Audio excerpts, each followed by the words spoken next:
You wake up on a beach. You can hear the waves crashing, but it's night. The moon high in the sky around, full, the singular beacon of white light above, the stars kind of twinkling above. It's peaceful. And while you're conscious of it, and it's familiar, and it's just a dream. And you watch as the stars begin to blink out.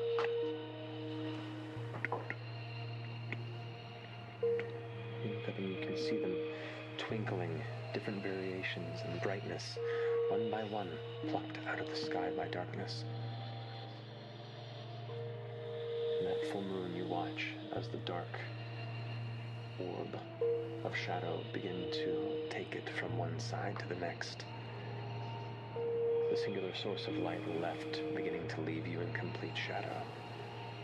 As you begin to panic and feel your heart beating into your throat, you dig your fingers into the sand, your toes in, and stand up just as the last bit of light plucks away. And what disturbs you is you're comfortable in the dark, but there is no placement of sight around you than but 5 feet of the beach, an ocean before you. You can watch the waves kind of and pull away out of sight. And you feel to the right of you a heavy, and you feel a spray of sand from one side onto the opposite side. Another spray. And you start to back up. And as you begin to back away, you feel the tendrils catch you from behind and wrap and curl around one shoulder and this around your torso and constrict, not to pain, but to the point of immobility.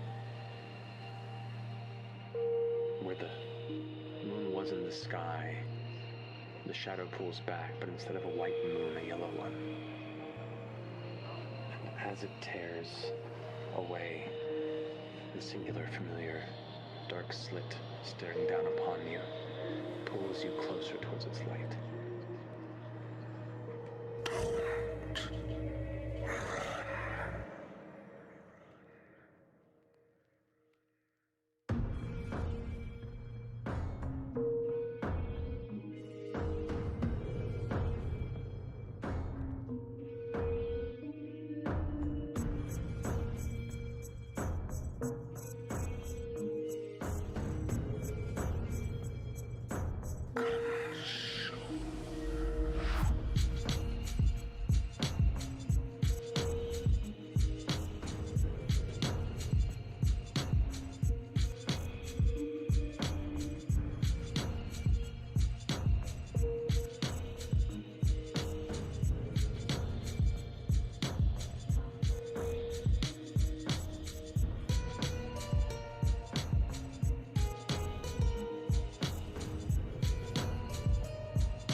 Well, hello. Instant universal pain of your physical form.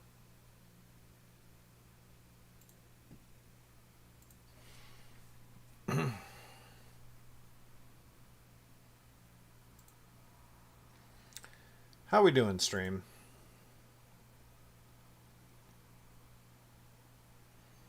I have had an interesting and slightly rough few days.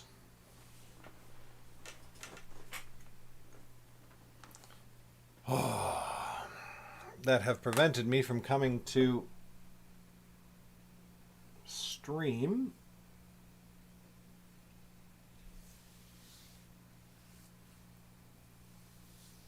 Oh. Hey, what's up, Huggy Fee? What's up, Scoldsbane? Oh, nothing. I've just had it's nothing that's been happening. It's just me doing a bunch of different stuff. On Saturday, I had this person who actually moved into town. Okay, so she's an artist, meaning like an actual like fine artist. Like she literally is an oil painter, and she's been a very successful oil painter.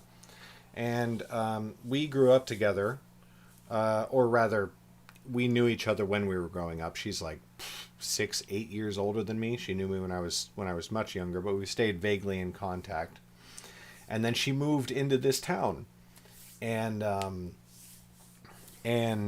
is setting up her new art gallery and her art business here in town. And so she was like, "Hey, you used to work in a warehouse, right?" I was like, "Yeah." She was like, "Can you come help me set up my warehouse?" I was like, "Sure." So it's my wife. Hey, wife. You want to say hi to stream? The laptop. What? You're using the laptop. Of course I'm using the laptop. I'm streaming. Say hi to stream. Hi to stream. Hey, what's up, Hikari Luna Cat? Danny's here. Scoldsbane, Huggy Fee. They're all here. Hey, gorgeous. I was just telling him about Saturday. When I was supposed to stream, but I went and worked in a warehouse all day instead. And it was awesome. It was awesome. It was super great. But she was like, "Hey, would you come help me set up my warehouse and stuff like that?" Yeah, she really liked him. Yeah, What's so that not was... to like? Well, I would like to make an appointment with that laptop. I'll be done with it in about an hour. And I will probably be asleep. So. Love you! What do you need it for? My letters. Oh, shoot. So tomorrow night, it's mine. For sure. Can you set up so that you can do that this tomorrow night? Yeah, no problem. Also, Devin and Ashton will probably be coming over tomorrow, and we'll be crafting in the garage. Okay. Yeah. Love you. Love you. Sorry, Vale. So anyway, yeah. So then I worked all day. Helping her build her warehouse, and I'm going to be doing that again tomorrow. So I won't be streaming during the day tomorrow. And then Sunday, we went to go help out a couple of friends of ours, like some of our best friends, who've recently had a baby, and they've been having a really, really rough time because of the cold snap that went through Portland knocked out their power for literally days, and then they ended up having to stay with somebody else, and then they were like going back into the place where they've been staying and everything like that. So we went to help them settle in and get their whole like place set up, and then also just like we just went to go hang out with them and play games and whatnot and give them like a fun evening as opposed to the stress that they've been dealing with recently. So I couldn't stream yesterday. And then today I just watched YouTube videos and Avatar: The Last Airbender on Netflix because I was really tired. Like I stayed up real late last night with all of that, and then I woke up really late today, and then I was like, you know what? I don't have the writing in me today. And so I just was kind of lazy, and I felt really bad about it, but then also like I think I fucking needed it. So anyway, I have not seen Dragon Prince. I've heard it's really good, but my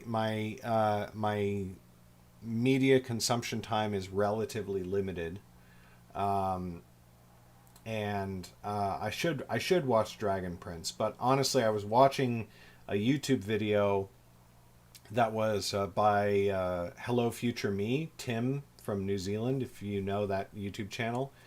And he's a super cool dude. And he was doing a video breaking down The Last Airbender, M. Night Shyamalan's film, versus Avatar: The Last Airbender, the TV show. Hey, thanks for the follow, Friedrich. Fried rice cake? Fried Rikek? Thanks for the follow in any case. Welcome, welcome. Go ahead, have a free ebook at the link that I'm dropping in chat right now. There you go. That'll get you a free copy of my book, Nightblade. And he was talking about The Last Airbender, which I remember seeing in theaters and hating. And then he was, of course, comparing it to Avatar: The Last Airbender, which is the TV show that I've watched a couple of times and I just love to pieces. And I was like, you know what? I really just want to go watch Avatar again. So I watched like 2 or 3 episodes of it over the last day. So anyway. Portland is a pretty nice place. I live over an hour away from Portland, but like Portland adjacent. Like anytime we leave town where we live, we're pretty much just going to Portland. You know, for day trips or whatnot. Although that yesterday was the first time we've been to Portland in a very long time because plague. So anyway, the Shyamalan version was filmed 1 minute from your childhood home and your mom made Shyamalan cookies. That's wow. Well, okay, the episode where they go to the theater is amazing. It's fantastic. Finally got over the cartoon series Dragon Prince not being based on the famous fantasy novel The Dragon Prince. I'm willing to admit it's super fun, queer friendly, high fantasy fun. Well, that's great. That's wonderful. Yeah, it was the worst movie. It was so bad.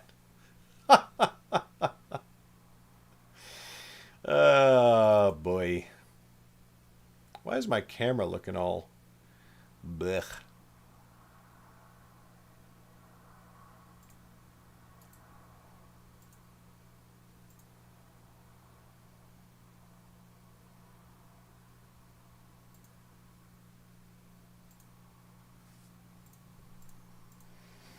Let me see if there's anything I can do. Color correction. You know, I think the main thing that we're missing here is just a little bit of saturation.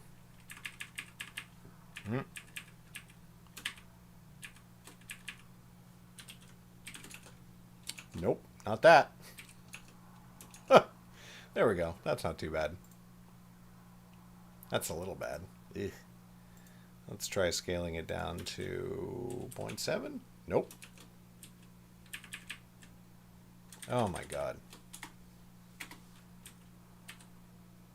There we go. That looks nice. That's about what it looks like in real life. Hey, I mean, listen. The only reason Shyamalan got The Last Airbender is because he'd made some really good movies prior to that. The Sixth Sense is just a good movie. Unbreakable is just a good movie. And, you know, The Village was fine. And nobody knows what happened after that.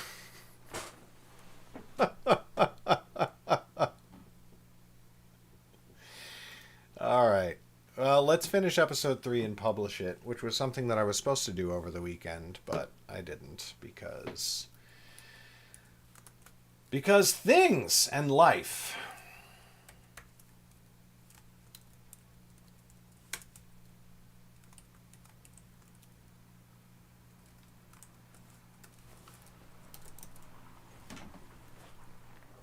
When I don't work for a number of days at a time, my mental state gets pretty... It deteriorates. And so I found myself getting all like super emotional today at like videos that I was watching, YouTube videos, and like pretty much just YouTube videos, I guess. Oh, and like music that was playing and stuff like that. And I was like, you know, Garrett, you should probably try to get some work done tonight after the kids are in bed, even if it's just a little bit, because I feel like you'll feel better in the morning. So that's why we're here. Oh, thank you, Danny. I promise to absolutely try to make you cry.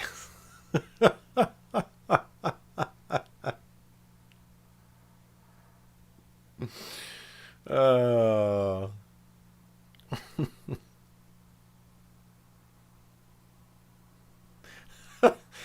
Vale, you're not wrong about that one.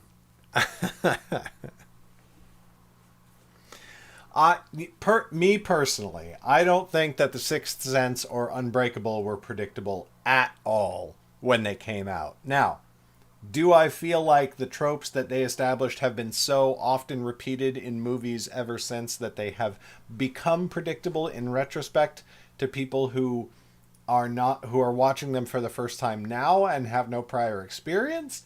Yeah, sure, absolutely. If you're familiar with filmic language in general, in today's day and age, and then you go back and you watch The Sixth Sense, yeah, of course. You're like, oh, this is entirely predictable. But I don't think people really have a handle for how fucking groundbreaking The Sixth Sense and Unbreakable were when they came out. Oh, I can imagine, Huggy Fee. I can imagine her friends were super happy.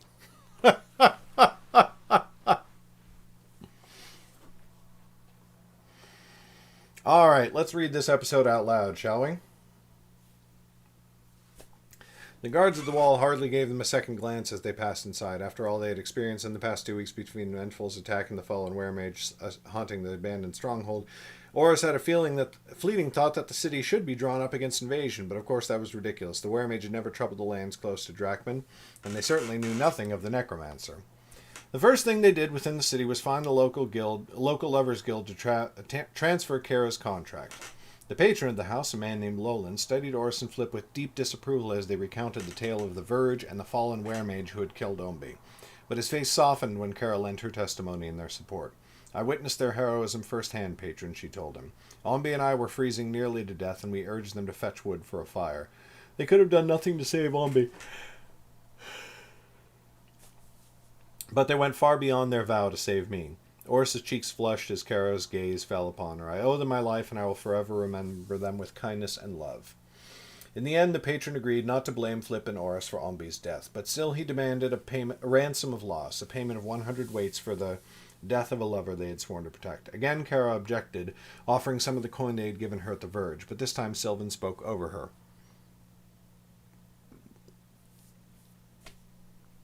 I will pay the ransom without hesitation, she said, silencing Kara with a look. Ombi was of a special skill in his craft, and his life was cut short too soon. The guild is poorer for his absence, and the least I can do is compensate such loss with a meager payment of coin. She did not carry so much money on her person, but she delivered a note of obligation to Lolan. His brows raised ever so slightly, and he looked from the note to Sylvan with fresh intensity. She gave him the slightest of nods. Oris doubted that Flip had noticed the exchange, but she knew that Sylvan must have given Lolan a notice to recover the payment from the Mystic Order in the city. Before they left, Kara took Oris aside for a final farewell. You must send a letter every once in a while, she said. I am most intrigued to hear of your adventures. I promise that I will, said Oris, as often as I remember. More often than that, I hope, said Kara with a smirk. I would not be an afterthought in your saga. I will ask Sylvan to remind you ever so often. I suspect she has a better memory for such things than you. Oris glanced over her shoulder to where Sylvan and Flip were waiting for her by the blue door. I don't know if I'll be by her side for too very much longer. Somehow I think you shall, said Kara. In any case, I hope you will visit again while you remain in Drachman. I promise you shall never drop a single coin in this place. Oris smiled gently and rubbed a hand along Kara's arm. I'd never presume to take for free any craft so skillful as yours. Kara smiled and then pulled her down for a parting kiss. It was the first time since they'd met that Oris felt more passion than performance on Kara's part. Do not forget me, said Kara. I know that I shall never forget you. Chapter 9, Drachman. Sylvan took them to an inn called the Jagged J towards the southern end of the city. It was clear she had visited before. The innkeeper, a thin reed of a Twix named Ash, greeted her by name, and they rented her a room without commenting on her companions. Oris noticed with some curiosity that they did not say anything about Sylvan being a mystic. She wondered if they knew not to mention it when she was not wearing her red cloak, or if they, like Flip, were not aware of the truth. Sylvan got them a modest room with 2 beds in it. We should remain wary while we are in the city, she explained when Flip and Oris looked at her askance. That means maintaining a watch. Only 2 of us will sleep at any one time. Flip groaned. I thought I might finally get to catch up on all the rest I missed on the road. You still can, said Sylvan, giving him a wry look. We will not be exploring the city or seeing the sights. We shall remain in this room as much as possible. Sleep as much as you want during the day, as long as one person is awake. That should give you ample opportunity to recover before my master reaches us. Is it truly wise to remain here if we're so fearful of discovery, said Oris. Shouldn't we go to your master instead?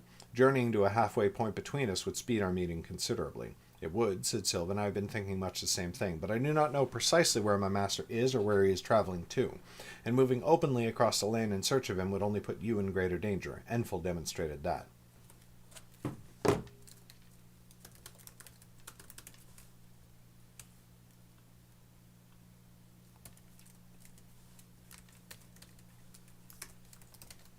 Enfil proved that. No, I think that our best course now is to remain here and wait for word to reach him. Fair enough, said Flip. He threw himself down on the bed, running his hands appreciatively over the bedclothes. So long as you are footing the bill, or your master is, I suppose, I have no complaints. I'm glad to hear it, said Sylvan with a smirk. And now, if you'll excuse me, I must go and send a letter, or we will wait in Drakmund a long time indeed. It was not long before the waiting became interminably dreary to all of them. Sylvan was stringent about her precautions. She did not let any of them wander the city. When they left for some necessity, at Flip's insistent necessity included visits to the Guild of Lovers, they had to bundle up tight and wear masks along with their hoods. Oris, in particular, never left the J without Sylvan sticking close to her side.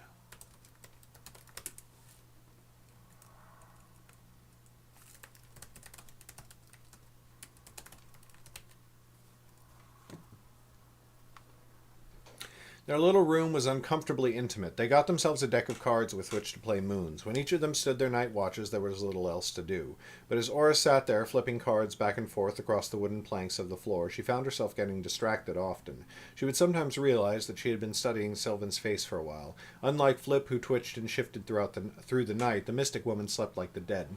Whenever Oris caught herself staring, she scowled and turned away from the beds, trying to focus on the game.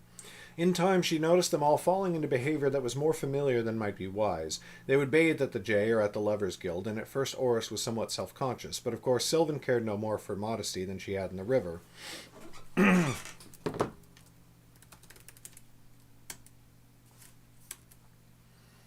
But Sylvan cared no more for modesty than she had in the river, what felt like a lifetime ago. And as days became weeks, Oris's awkwardness melted away until she hardly even thought of it. Then, too, when they ate, always taking their meals in their room, Sylvan would sometimes sit on the floor, but sometimes she would sit on the bed by Oris, as though either place was equally agreeable. Their knees might bump each other, or Sylvan's hand brush Oris as she reached for her pack. Oris's breath would hitch each time, but Sylvan did not seem to notice anything at all unusual. When Oris was on watch and she had to wake Sylvan, she would often pause, standing silently by the side of her bed, her hand hovering over the woman's arm. Then she would shake her head as if casting off a dream and wake Sylvan at last, telling her gruffly that it was her turn to stand watch. It's about the yearning. You are being a fool, she always told herself savagely as she lay in the bed. She tried to ignore Sylvan's lingering scent on the blanket and silence her thoughts long enough for sleep to claim her. But that did not stop her eyes or her attention from wandering where they would and lingering where they wished. I'm going to go and see if any reply has come, said Sylvan. It was the morning of their 15th day in the city. If we are very lucky and the letter reached my master as quickly as possible, we might already have an answer. I assume I can trust you to remain here? I think Flip will remain, said Oris, her mouth twisting as she regarded the wizard. He had held the last watch overnight, and now he was collapsed face down on one of the beds, gentle snores wheezing from his mouth. Good, said Sylvan with a smile. I shall see you again soon. Oris's jaw clenched and she nodded. Sylvan kept her expression carefully neutral until she was out the door, but when it closed...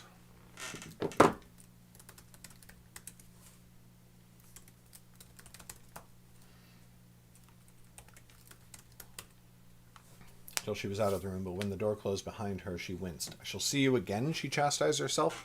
You sound like a child.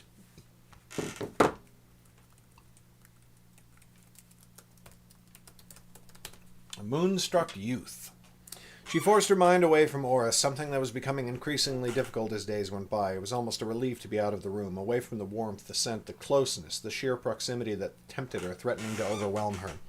As if that were possible, she thought savagely, as if you deserve it. As swiftly as that, Her thoughts had wandered again. This time she wrenched them back, digging her own nails into her palms to force herself to focus.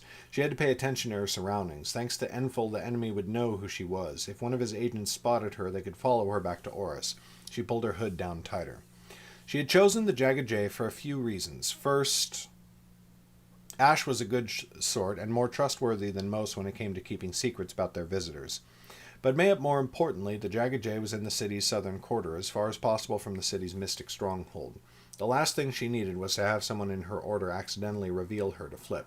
As a consequence, it took her almost an hour to reach the stronghold, the journey made even longer by the fact that she avoided busy streets wherever possible, and stuck to secluded alleys in the passages between buildings.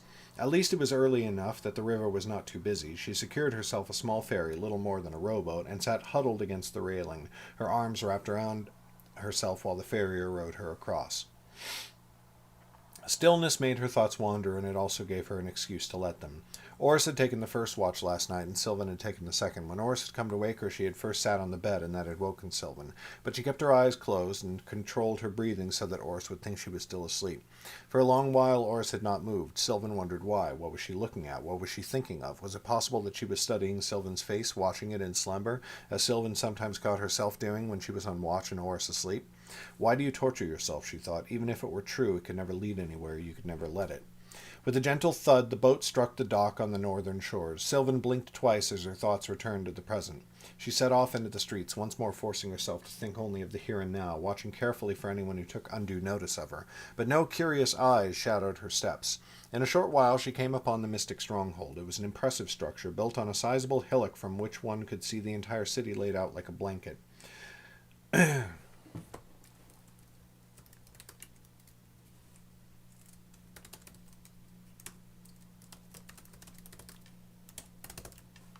The keep was a good deal larger even than the mayor's manor, and the redcloaks who dwelled within it were another reason Drakman did not face any Dortian aggression.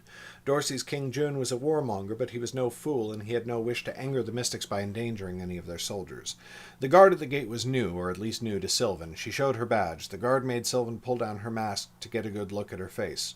"Who are you here to see?" she said. "Elbert, the Master of Letters," said Sylvan. "I shall have to send word," said the guard. "Of course. He may wait inside the gatehouse."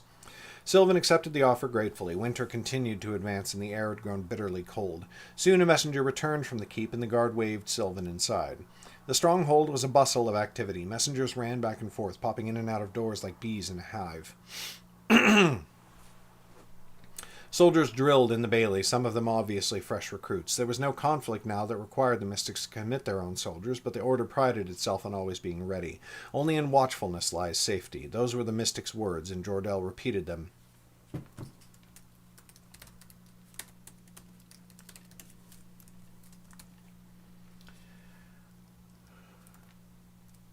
Repeated them often. But he had also taught her that there was a difference between being ready to fight and being clever enough to stave a fight off before it began. He believed that the latter was the better choice, and he had instilled the same belief in Sylvan. Hence their mission to find the Lifemage and protect her, even when most of their order knew little about it and cared less. Sylvan remembered the way to Albert's office from when she had been here on the first day, and she wasted no time in reaching him. Her brisk knock was answered by his deep voice rumbling, "Come," from inside. She entered and closed the door behind her before casting back her hood and pulling down her mask. "Captain," she said, saluting with her hand over her heart. "Sister Sylvan," said Albert. He was a portly man, an unusual trait among the Redcloaks, but then most of them did not spend their days at a desk, managing and speeding the flow of information from all 9 kingdoms.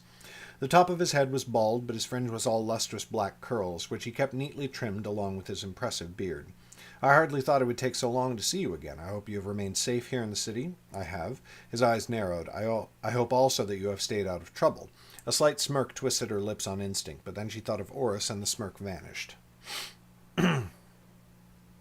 "Of course."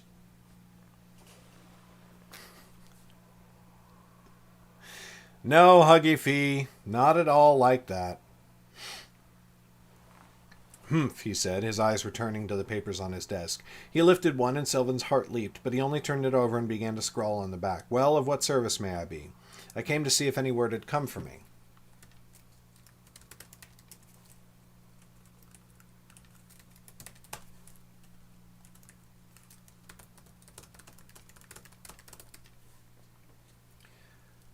He looked up at her from under his brows, his beard twisting as he frowned. Ugh! Word from whom? Her temper flared along with her nostrils, and she fought to quell her anger. From Captain Jordell of the family Adair.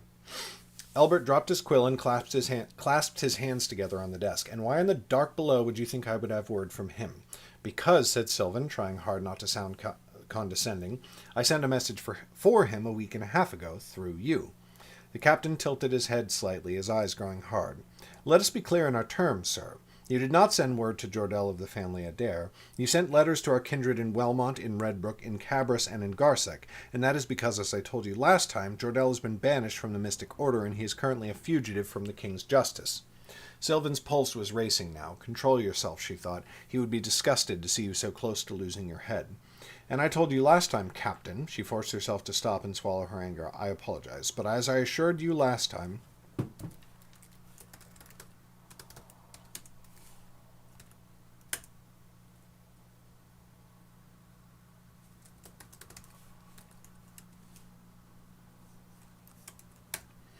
And I told you then, Captain, but as I assured you, Jordell's banishment was a mistake. It will be sorted out, and soon. Will it really? Said Albert, his bushy brows shooting high. I fail to see how. New word has reached us since last you were here. Our brethren tried to arrest Jordell north of Welmont. He killed 2 mystics with his own blade. For a moment all Sylvan could do was stare at him. Her throat was dry, and her limbs did not seem to want to answer her will. North of Welmont? When? I was so close. Could I have joined him? But no, she had to think of Oris now, not her regrets. The captain would have had good reason, she said at last. He must have. Careful, growled Albert. That sort of talk draws dangerously close to treason. And I understand... I had heard good things about Jordell, and I understand the loyalty of a knight for her captain, but he is now responsible for the deaths of 7 of our own.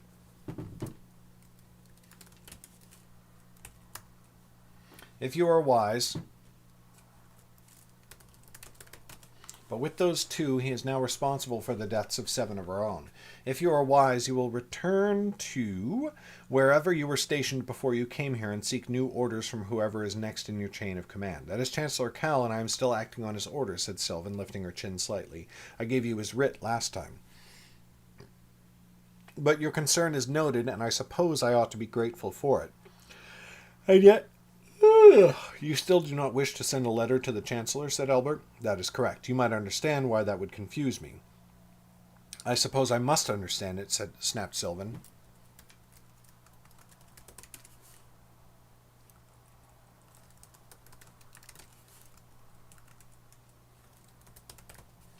For in your case, I am sure confusion is easily accomplished. She whirled on her heel and stormed out of the room, leaving the door open behind her and ignoring Albert's angry cry. Several mystics gave her curious looks as she stalked through their midst and back out into the city streets, but she refused to meet their eyes. Jordell will sort it out, she thought. He will. I only have to wait. But such was her agitation that she forgot to raise her hood or don her mask. Were she less distracted by thoughts of her master?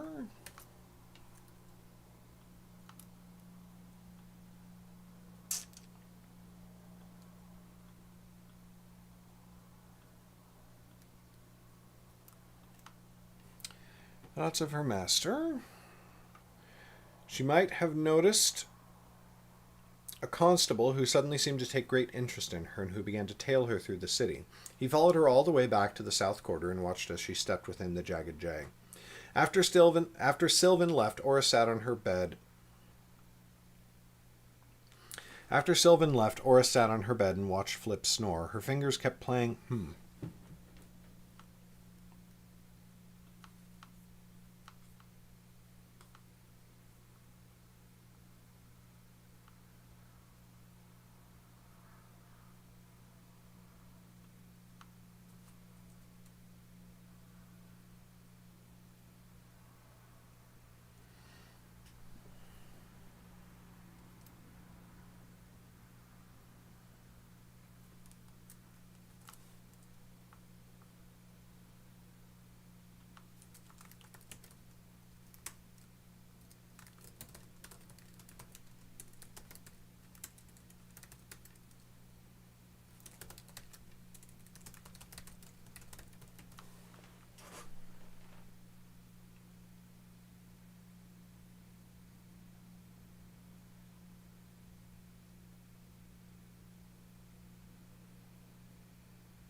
When Sylvan left their room at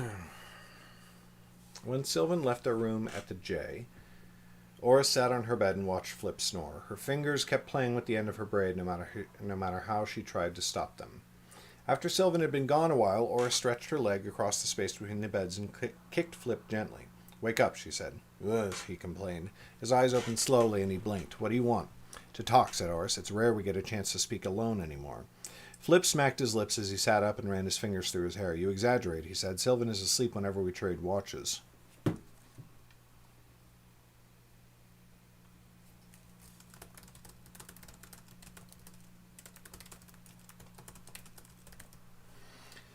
"You could talk to me then rather than waking me up now. That's hardly the right time or place for secrets.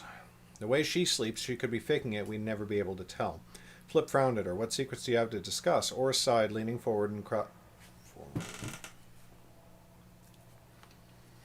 clasping her fingers under her chin. "Nothing nefarious. It's not some hidden knowledge I wish to keep from her, but I want to talk about all this without her leaning over my shoulder." "Talk away," said Flip. "But I doubt I have any answers to ease your mind, so you might just as well have talked to me while I was asleep." "Behold the jester," said Oris, glaring at him. "How easily the jokes come to one who's not at the center of all this. But where else would jokes come from? There's a reason kings keep jesters instead of trying to entertain themselves." Flip leaned back on the bed and put his hands behind his head. "You need me to stop your mouth from going too sour, or you'll soon be too puckered to eat." Oris sighed and shook her head. "I don't know about any of this, Flip," she said. "Something about it is off. We've been here too long. When Sylvan first met us, she acted like her mission was more urgent than anything. Now we just hang about. I'm half afraid that I've forgotten how to use my sword." "I imagine you'll remember quickly when someone's trying to take your head off," Flip said mildly. "But why aren't we doing anything?" said Oris. "What if this is all some trick or some scheme to trap us? What if nothing Sylvan said was true?" Flip's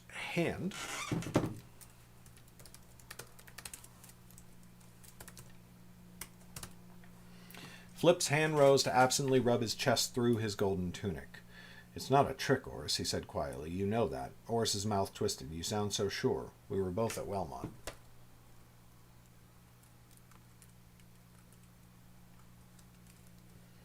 That silenced her. Oris watched dust motes play in the shaft of light coming through the curtains over the window.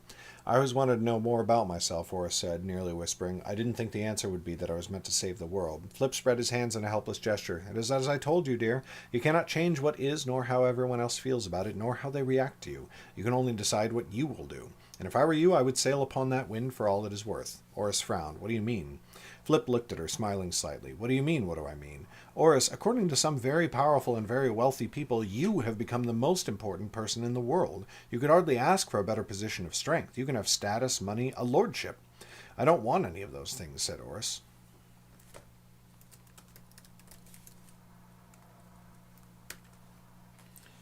"I only want answers." "And who are you to give me such advice? Your family could give you all those things, yet you spurn them." "I suppose so," said Flip lightly. "It does sound frightfully boring." Oris sighed and stood from the bed. "I'm going to get some food and the strongest drink they've got." "Your bodyguard will be cross with you for leaving the room unattended," said Flip in a sing-song voice. "She can tell me that herself," said Oris gruffly. She remained in the common room for some time. She chose a table in the back corner of the room, out of sight of the front door, and she pulled her hood up despite the heat of the bright hearth. Ash brought her some food. Ash's name keeps screwing me up because it looks like it's supposed to read as she, and it's a typo, but it's not. It's Ash. Ash with an E. Ash brought her some food and a bottle of strong mead they said they had been saving for the right customer. Oris made her way happily through it. A while later, Sylvan entered and almost walked straight by. At the last moment, she stopped beside the table, looking at Oris with wide eyes. Oris looked up at her from under the hood and arched...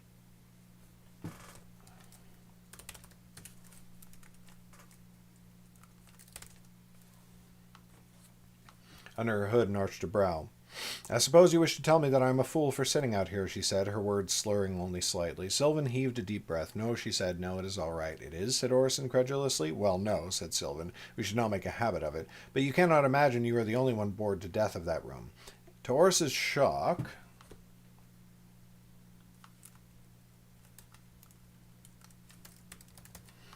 To Oris's surprise, she pulled up a chair and dragged the platter towards her. It still held a good portion of a roast chicken that Ash had brought, and now Sylvan tore into it. Oris studied her in silence for a moment. "Sylvan, are you all right?" she said. "Of course," said Sylvan, not meeting her gaze. "Why would I not be?" Chapter 10, Blades at the Jagged J. When the news came, the Lord was in his study conferring with the attendant. They were staring together at the Lord's map, discussing where Oris could have gone. Would it not at least be wise, my lord, to send some agents into the lands beside the river to seek them out, said the attendant. They may have tried to fade into the wood rather than making for a settlement. They may have, said the Lord, but we do not have enough forces to search all the wilderness. Besides, they can do nothing of value there. Only when this mystic woman tries to unite the Lifemage with the rest of the Red Cloaks will she... Suddenly he stopped, looking off in another direction as though distracted. The attendant studied him closely. Several long moments of silence passed. When the Lord turned back to the attendant, he was wearing a small smile. Drakmund. She is in Drakmund. One of our agents there recognized the mystic. Drakmund, said the attendant. How long ago was she seen there? Some days, said the Lord. They are at an inn called the Jagged J. It seems they have been there for some time.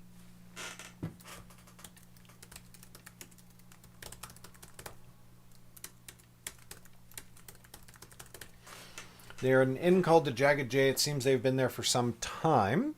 It may be imagined they will remain there for some time longer, but we cannot be certain. We must act quickly. Of course, Lord, said the attendant. Who of our agents are near the place? But almost before he had finished speaking, his expression soured.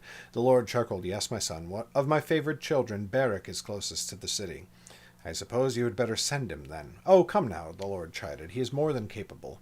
Of course he is, said the attendant, bowing his head. You may send whoever you wish, Lord. I shall now withdraw so that you may confer with him in private. Oh, how does this work?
Of course he is, said the attendant, bowing his head. You may send whoever you wish, Lord. I shall now withdraw, so that you may confer with him in private. In a blink the attendant was gone. The Lord bowed his head, and his eyes began to glow. My son. Beric's head snapped up. He saw the Lord as if he were standing right there in Beric's chamber instead of many leagues away. Father. Beric got out of his chair to fall to one knee and bow his head. Why do you honor me by visiting? Because, my son, said the Lord, your great desire is at hand. I am granting the request you made of me. Beric's head snapped up. His body had gone rigid, and he could feel tiny quivers deep in each limb. He was definitely and conspicuously erect. The Lifemage? Yes, said the Lord. She went east, not north as we suspected. That wasn't an actual line from the book. She is still a good march away from you, but you are the closest among my favorite children. Beric shot to his feet. Tell me where, father, and she is as good as dead. I will slaughter her and send you her head to celebrate our victory. Patience, said the Lord. You will find her in Drakmund at an inn called the Jagged J. But you must be careful, my son. Enfil was incautious and it took his life. Above all, you must not go alone. Bring as many of your siblings as you have with you and any others you can summon quickly. But father, growled Beric, that will take time. We cannot let her slip away. It is worth it to ensure your success, said the Lord. This is my command. Beric hesitated only a moment. But then he bowed his head. Very well, father, I will not fail you. I believe you, my son. Make me proud. The Lord vanished. Beric leaped to his feet and stormed out of the room to begin his preparations. 4 weeks had passed, or 40 days, and Oris was ready to burn the Jagged J to the ground. Sylvan went to the city seeking her master's reply once every few days.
Do I dabble in the romantic genre out of interest as I brought it up? I have dabbled in the romantic genre, specifically in erotica, exactly once. I wrote one erotic story. It was kind of fun, but it wasn't my thing. I had this whole plan for an erotic pen name that I was going to write a whole bunch of stories, and I had this whole plan for how they were going to come out. It was actually brilliant. Like, really, in terms of like the business side of things, it was so smart. It was just so fucking smart. But I wrote the first one and I was like, this isn't fun. I mean, it was fun in some ways, but it didn't, you know, it wasn't what I wanted to do. So I gave it up.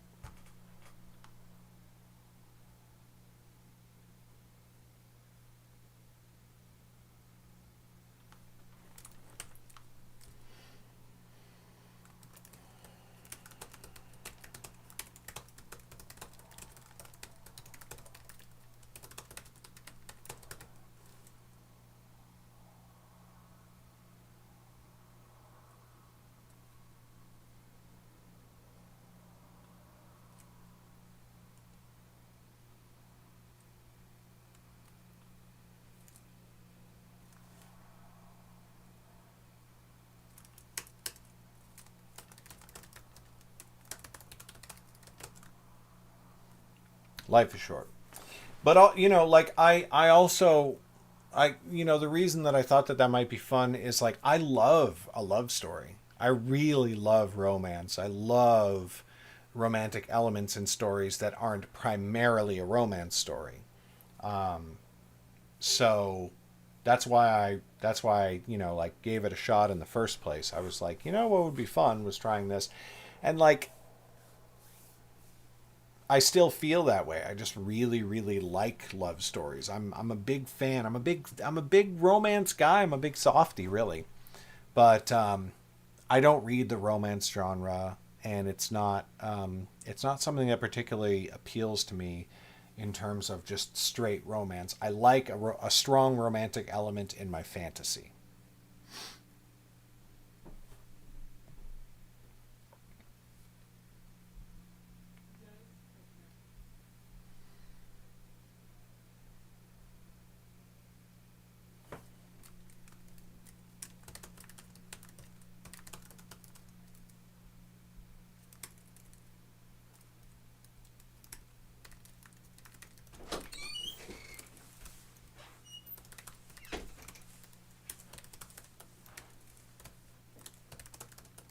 Hey, baby. What's up? I'm gonna go outside and then go to bed. Oh, okay. I'll take a break and come with you. Hey, guys, I'm going to take a quick break, hang out with my wife before she goes to sleep. I'm not going to be up too much longer, but Your wife is tired. I am also very fucking tired. But anyway. Yeah, I am going to be back in like 10 minutes. I'll leave you guys with some music as I head off. Be right back.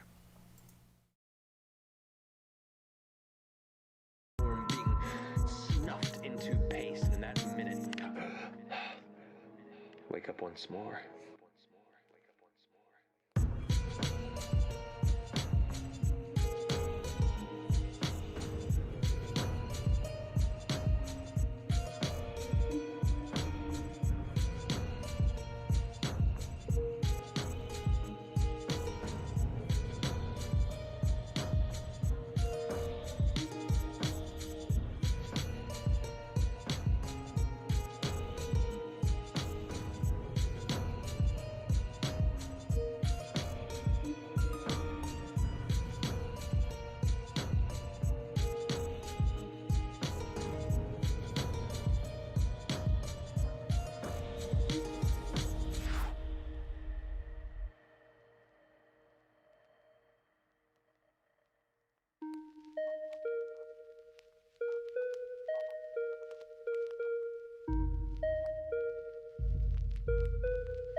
You need me more than I need you. You need me more than I need you. Give it back. You need me more than I need you. You need me more than I need you. Give it back. You need me.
Give it back.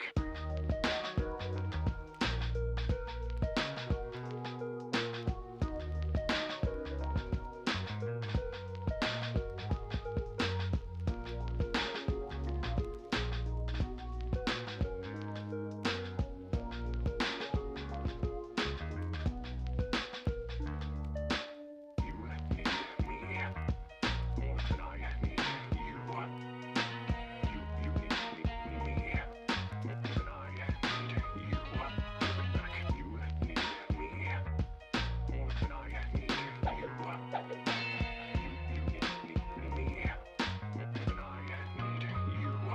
it back.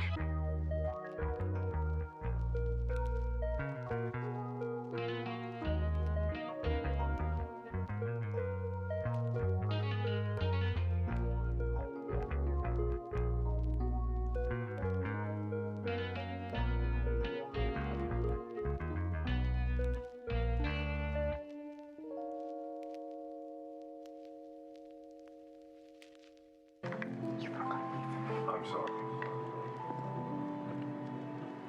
I'm sorry. Are you trying to convince somebody of something again? I'm sorry to all of you. You caught on and you've known me the longest. I haven't been entirely forthright with you.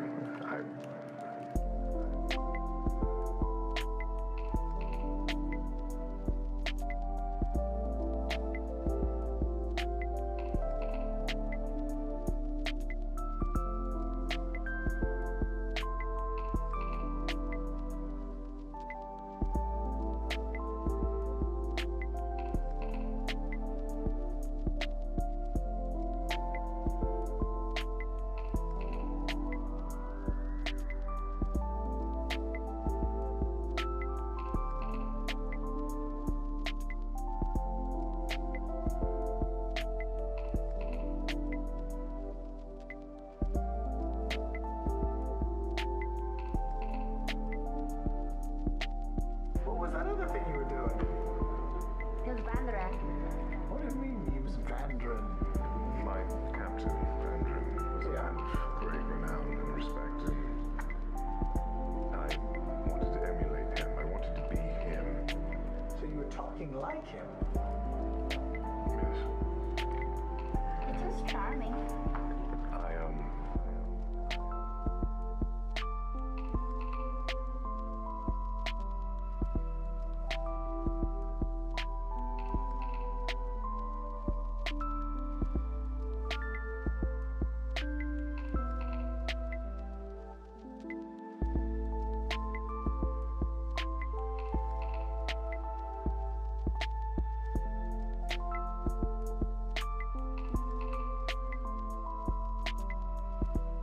I didn't like being a pawn or a puppet, and I didn't know where it was going to lead, and I don't know. You feel pure, free, I feel cleansed? different. I feel less weight, and at the same time a bit less valuable.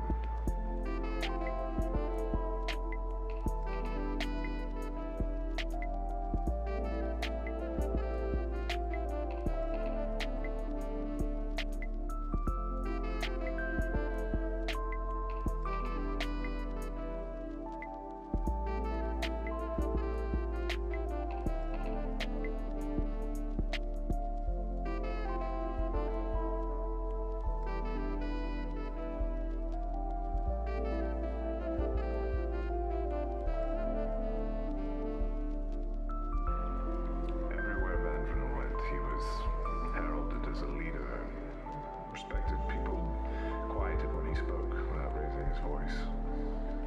That was never quite the case when I talked. It was different. And the first time I adopted that speech and changed the way that I looked, everyone listened. Everyone was quiet. That felt better. So I figured, no Vandren might as well fill that void. Maybe it would suit me. served me. I think it did, for a while.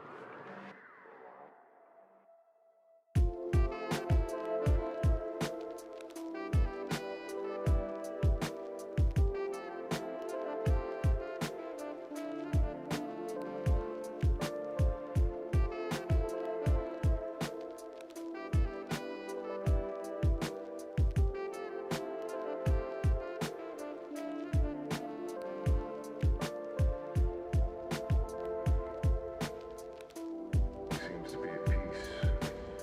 That is not how I felt. Don't feel at peace. That seems wrong.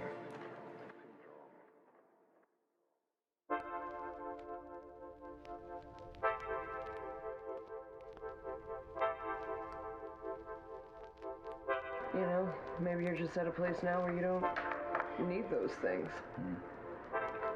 Perhaps. But you have saved my skin, and I will be here if I can to save yours.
All your powers came from that sword? Let's find out. I didn't have any before them. Put your hand out. But that's the glove. Well, but it's on your hand, so you hold onto that. Where's that whip? Yeah.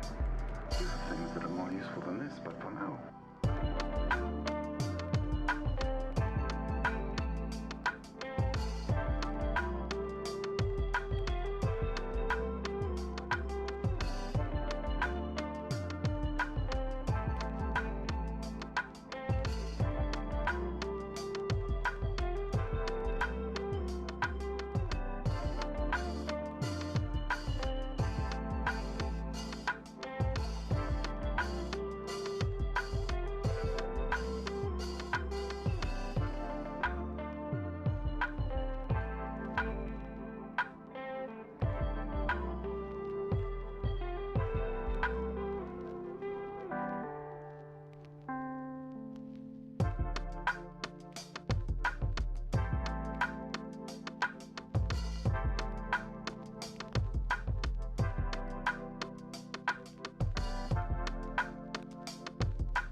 I'm going to let you speak to her. To who? To the Wild Mother. You have 3 questions. The answers will be simple, just yes or no, simple positives or negatives. And it can be, I know we have a lot here, and if you have any questions about what we're getting into, that's fine, but I wanted to give you the opportunity of maybe clarifying something that's inside of you.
questions. Simple yes or no answers.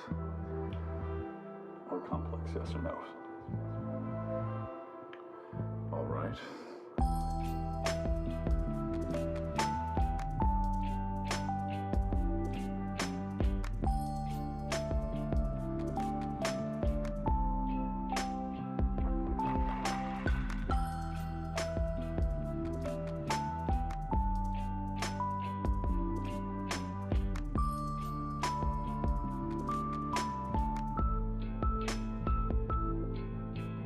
I miss having the ability to affect greater change by having more at my fingertips.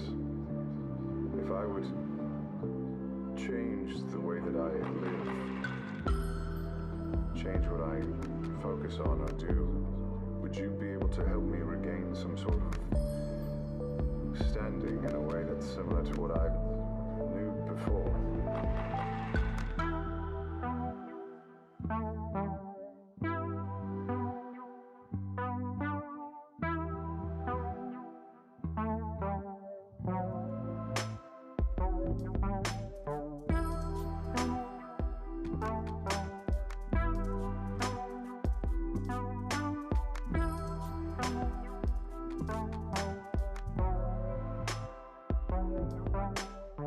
Would you please intervene or take agency in my life and show me how best to move towards achieving that sort of change? I mean, if you're forward, I could answer that one. What do you think this is? All of us, me here, you here, these people. This is intervention. Eventually, one day, somebody will pray for a miracle. Pray for something to save them, to whatever gods are nearby. And that prayer will be answered because you'll show up. That's how it works. That's what a champion is. How often do you talk to her? I mean, never stop.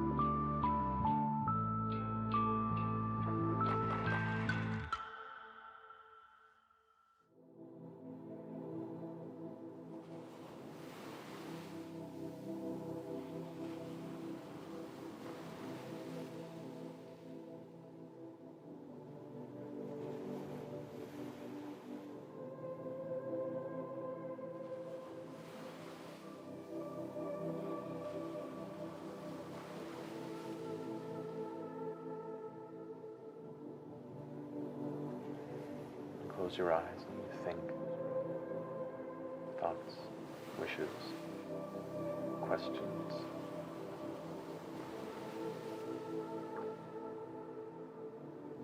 It's cold. You shiver a bit. And you focus. And you get this strange sensation like your body is floating. You feel these feelings envelop you like a warm bath.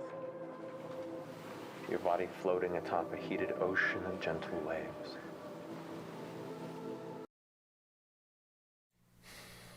Okay, we're back.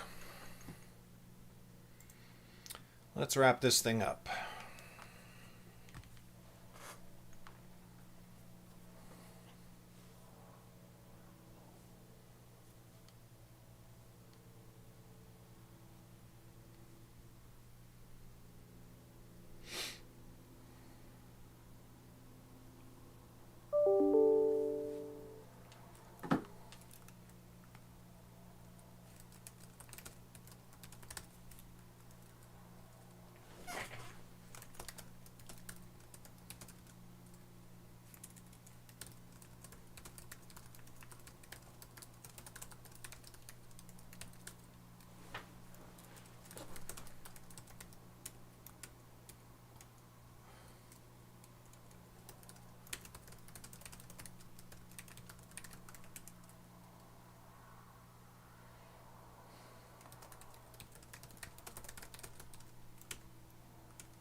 Okay. Ba-ba-ba-bum.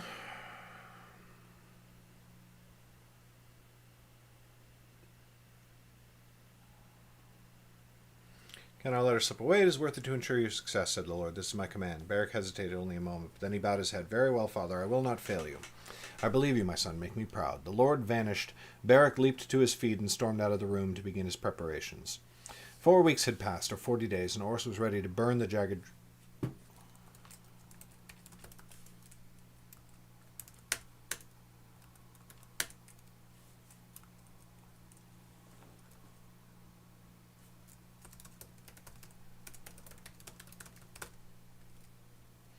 And Oris had grown so bored that she was ready to burn the jagged jade to the ground.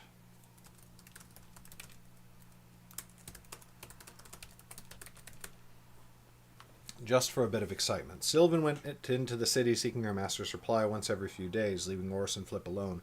But no word came, and Sylvan grew more and more visibly agitated.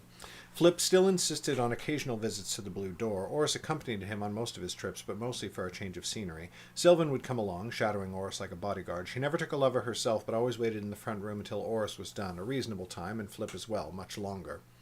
On the last day of the 4th week, they were waiting for Flip once again. Oris had requested a bottle of wine, which an attendant had swiftly fetched for her. Now they sat in the front room, trying not to become too distracted by the parade of beauty all around them. Oris noticed that Sylvan did not partake of the drink. Now that she thought about it, she had rarely seen the woman drink anything but water. "Do you think your master has received your messages?" said Oris, leaning close to speak quietly. Sylvan leaned in closer as well. Oris's pulse quickened. "I cannot know," said Sylvan, "but if he has not already, it is only a matter of time. The mystics will reach him whenever he next joins their company." "How long do you mean to wait?" said Oris. "Isn't there anything we could be doing? I'm ready to throw myself in the river from all this inaction. Can we not turn to any of the other mystics here in the city, or even in another city, so long as we know where they are and can go to them?" "We cannot for 2 reasons," said Sylvan. She stopped for a moment as a pair of young men walked over to the 2 of them with inviting smiles. She gave them a polite shake of her head, and they bowed as they retreated. "For 2 reasons," she repeated. "First, as soon as Flip sees a red cloak or a badge, we will have precisely 1 chance to convince him to stay. I know of no one but Jordell who could make the case and manage to convince him." "That doesn't make you sound very sure of your own argument," said Oris with a scowl. "Say not that I doubt the importance of our mission," said Sylvan, "but rather that I know the depth of Flip's hatred of my order." "Fine," said Oris, "but you said there were 2 reasons. What is the other?" Sylvan glanced over her shoulder. "I am not entirely certain who among my fellows I can trust." Oris's eyes shot wide. "What do you mean? I thought you—" She stopped herself just in time and lowered her voice. "I thought you Red Cloaks were supposed to be my personal army, or what have you." Her expression curdled like milk. "Yes," said Sylvan, "but most of our order is ignorant of that fact. They will only be told once the Lord Chancellor of our order has confirmed to his satisfaction that you are who you are. Then the truth shall be revealed, but not before, and in the meantime we must tread with all possible caution, even an excess of caution. If the enemy has been preparing for this conflict for years or even decades, as it seems he has been, then his smartest move would be clear, to infiltrate the mystics with as many of his agents as he can. I know no one in the city. I do not know who I can and cannot trust, but for many years Jordell has been gathering his strength as well as a list of those he can rely upon. What is more, he will know how to train you, to help you unlock the magic that makes you who you are, so that you may face the necromancer on even footing." Oris looked at her incredulously. "How does he know such things?" "He seems to know most things," quipped Sylvan. "It has been his life's work. He commanded me to secrecy, and because of his great wisdom I continue to obey that command. He does not even wish to reveal you to the High King until you have come into your power." Oris sighed and leaned back, cracking her shoulders as she stretched her arms across the soft couch she was on. "Fine," she said, "so long as he doesn't take too much longer. Once we leave, I mean never to visit Drachmund again if I can help it." Just then a curtain of beads drew back, and Kara stepped into the lobby.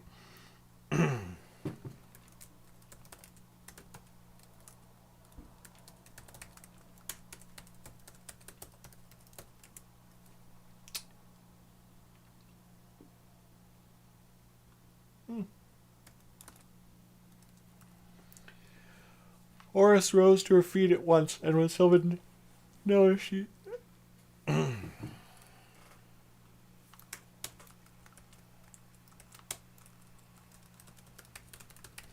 rose to her feet at once, and Sylvan did the same a moment later. Kara came traipsing lightly over to them, flashing bright teeth and a delighted smile. Oris's eyes ran over her body. Though the scars at her chest and neck stood out pink against her dark skin, she moved easily and without any sign of pain. A wonderful bodice wrapped around her neck and covered most of the scarring, wrapping down her front and around her waist, sheer enough to tantalize the imagination. Below it she wore a sarong tied loosely at the side of her waist, the slit revealing the length of her supple leg. Her feet had only thin, dainty sandals, easily discarded. "You're back," she said. "And you look sky-kissed," said Oris. Kara gave a throaty laugh and stood on tiptoe to cover Oris's lips with her own. Then now we both are. What are the two of you doing out here in the front room? I'll give you 3 guesses and the first 2 don't count, said Oris. Waiting for dear Flip, then, said Kara. You know he hardly avails himself of his lover's services while he is here. Mostly he lounges about drinking and chatting with them for hours.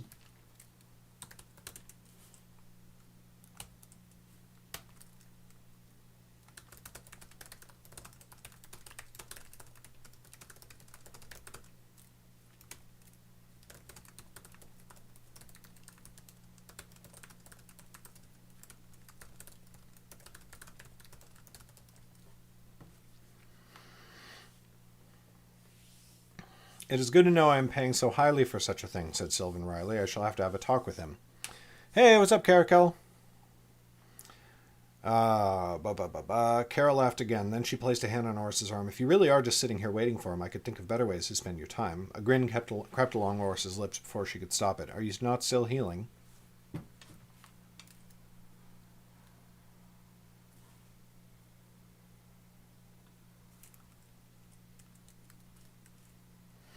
Kara ran her fingers lightly to Oris's elbow and back up again. The healers say I'm still a bit...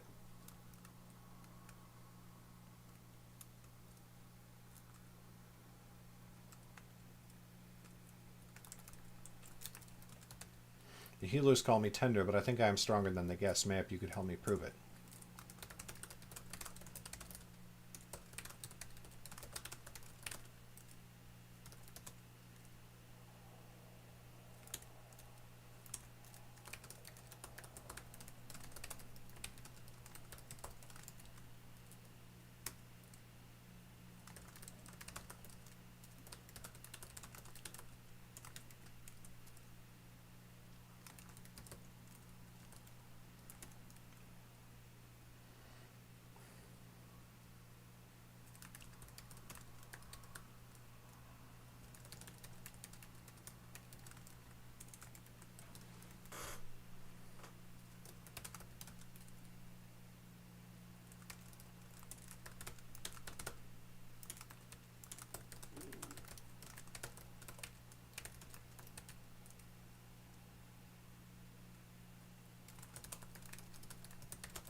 Oh, hey! What's up, Miak?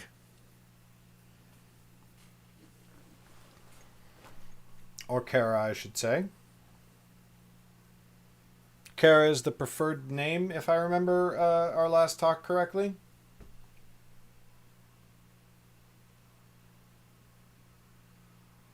Or is it Caracal? Writing's going good, regardless. Perfect. Just Kara. Gotcha.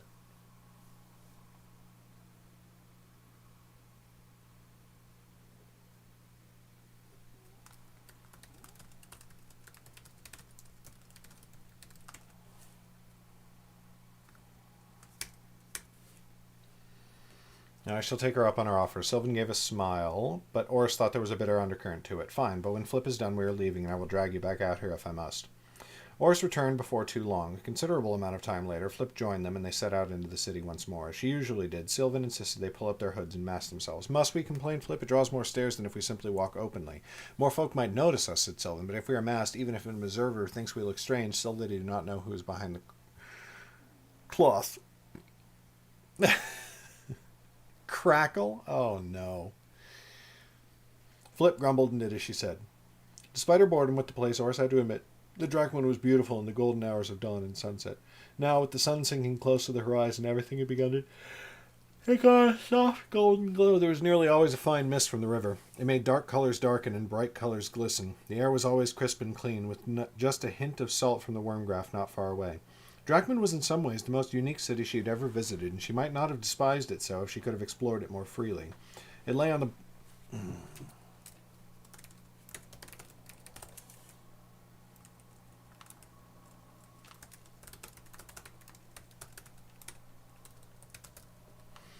I not have despised her, she was not always trapped at the inn. It lay on the border of Selvin and Dorsey, and was also quite close to both Wadeland to the east and Hedgemond to the south, only a pair of days' travel in either direction by the King's Road. Is that correct? Is that correct? That's correct.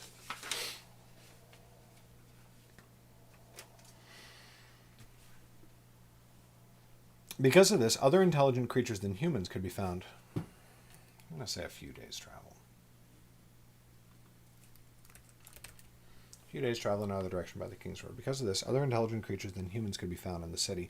Folk who Flip told her were called the awakened folk in academic circles. She had seen some centaurs walking the streets, shorter than most humans, their lower bodies like the hindquarters of a very large goat. Some moved purposefully and were clearly familiar with the city. Others seemed to be visitors, and they looked at the buildings and wagons in astonishment. Some headish merchants rode with hobs beside them on the driver's bench. The little creatures were so gnarled and rough that they looked like children's dolls stitched together from aged, stained leather. Their large eyes were squinted, bright, and glistening, and they peered suspiciously at anyone who drew near the human's wagon or wares. Also accompanying some of the headens were creatures that Sylvan said were called Rockies. These were something like the trolls of the north, but more leathery like the hobs. Though they were uniformly hunched in their posture, still they loomed at 3 paces tall. Oris thought that if they straightened, they might rise to 4 or more paces instead. Even more than the pleasures of the Lovers' Guild, these walks through the city were the main reason she always came with Flip. She longed to be on the road again, wandering and walking and seeing, not spending week after week cooped up in a cramped bedroom. Sylvan was more than generous with her coin, but that only made Oris feel like a prisoner in a golden cell. Sylvan, I've been thinking, she said. We must be able to go somewhere that we can be reasonably certain is closer to your master. Do you not even know a general direction? But Drachman is so welcoming, said Flip. His mask obscured his frown, but Oris could hear it in his voice. Why would you wish to abandon its hospitality? I want more freedom than the walls of the Jay, said Oris. That freedom would bring danger with it, said Sylvan. The enemy will not send only a few fighters after us next time, and in the wilderness they will be... Did I update the time? I did not, did I? I'm going to say it's there. About.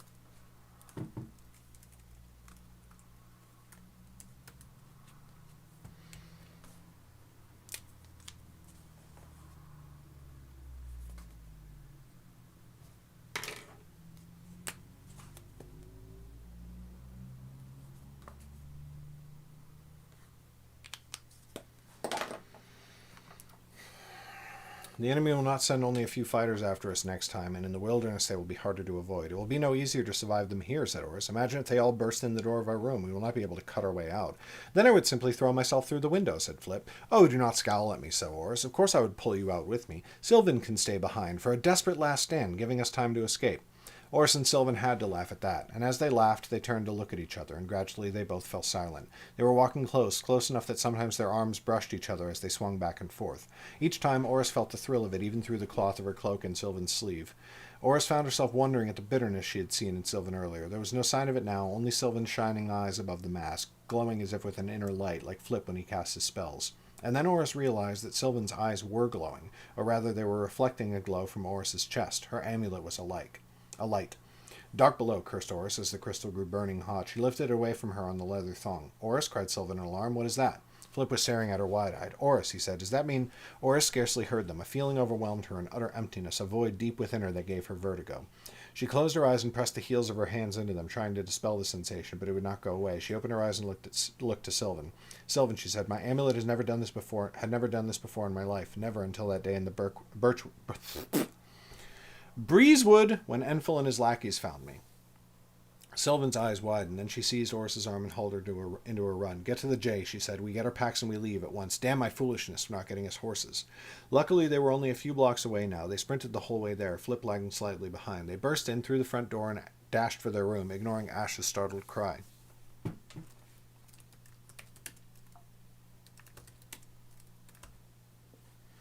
Southgate, gasped Flip between heavy breaths as he collected his belongings into his pack. I do not know, said Sylvan. They could be watching. They may be watching any of the gates, said Flip.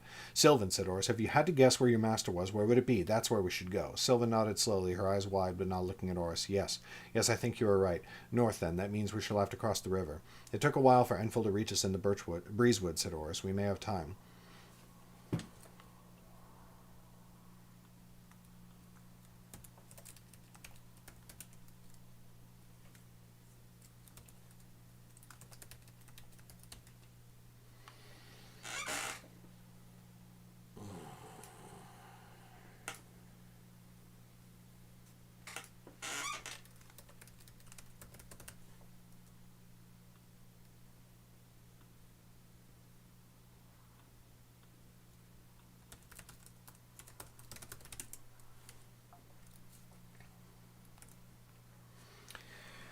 But that hope died the moment they burst back out the front door of the Jagged Jay. There on the street before them were arrayed a squadron of foes. They wore plain clothing, but just as last time, Orr spotted flashes of blue and light gray among them. There were at least a dozen of them. Slowly, they circled around the door of the Jagged Jay. At their head was a man who dwarfed everyone else there, wrapped so thick with muscle and armored so heavily that he was like a walking tree shrouded in iron. He was young, Orr was surprised to see. She would have guessed he had not yet reached his 20th year, but his eyes were filled with the malice and scorn of a much older man. In his fist was a blade that would have been a greatsword in Flip's hands, but which he wielded in one. On his arm was a tower shield that was nearly as tall as Sylvan. He wore a half-helm that left his face exposed, and Orr saw a small skirt of chain on the back of it protecting his neck, a tattoo, she realized, like Enfil. The yawning pit in her stomach seemed to swell in size and then deepen. There she is, cried the leader. Kill her companions. The life mage is mine. Oris, go, cried Sylvan, leaping in front of her and Flip. The leader turned his vicious sneer on Sylvan. Your sacrifice will mean nothing when I... In the moment's distraction, Oris drew her dagger and threw it. It plunged to the hilt in the man's neck even as he tried to threaten them.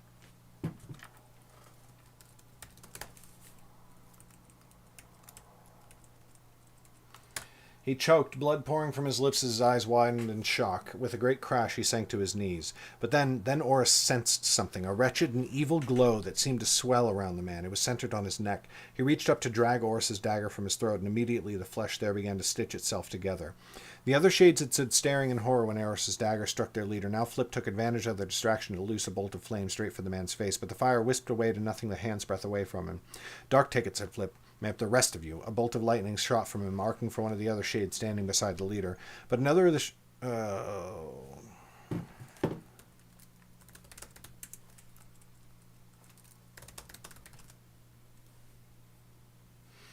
But one of them raised her hands. Her eyes glowed, and Flip's bolt fizzled and died in midair. The other wizard swung her hands in a spell of her own. Or saw nothing, but Flip did something with his hands, and the light died in the woman's eyes. A mind mage, said Flip, gritting his teeth as his magic battled with hers. We have to run, said Oris. You go, said Sylvan. I will do what I can to hold them off. There's going to be at least one shot in Underrealm one day when it's a movie or a TV show where two wizards are just like battling and like canceling each other's spells, and it's going to be all between the two of them, and like they're grunting and, you know, just like and dramatic music is going to be swelling as the tension ratchets up, and then it's going to cut to the side to two people watching them fight, and the music's going to die out completely, and it's just going to be two people with glowing eyes standing there going, yeah, yeah, yeah.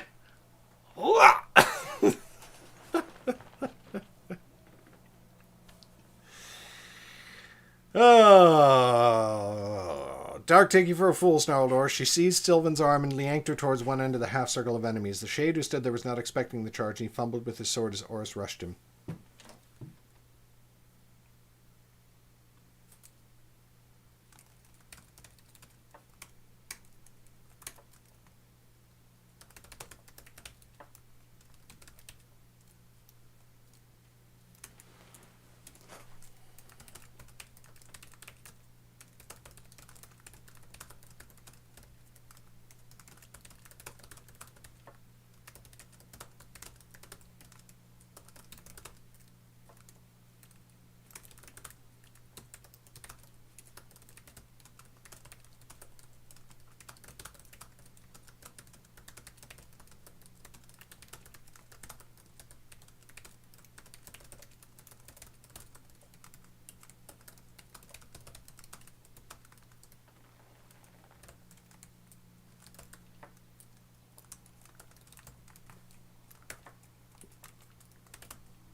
Oris gave an exasperated snort. Dark, take you for a fool, she said out of the side of her mouth. You can't sacrifice yourself. We need you. We don't know where to go or even who your master is. If you die, we won't even be a day behind you. You'll be fine, said Sylvan. You can... Oris seized Sylvan's arm and yanked her towards one end of the half-circle of enemies.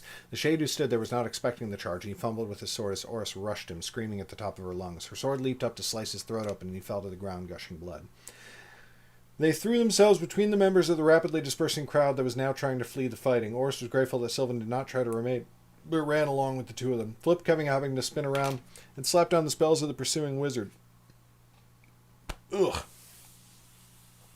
She's not as strong as me, but she doesn't need to be, he said as he ran by Oris's side. She just needs to distract me so one of her friends can gut me again. Again, said Sylvan, looking at him sharply. Flip's mouth twitched. I mean, gut me. Dark take you, woman. I'm fighting for our lives. The shades were in hot pursuit. Risking a glance over her shoulder, Oris saw that the Shadeborn had recovered. The other shades had a head start on him, but he was terrifyingly fast, and he was beginning to pass the stragglers at the back of the group.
The other shades had a head start on him, but he was terrifyingly fast, and he was beginning to reach past the stragglers at the back of the group.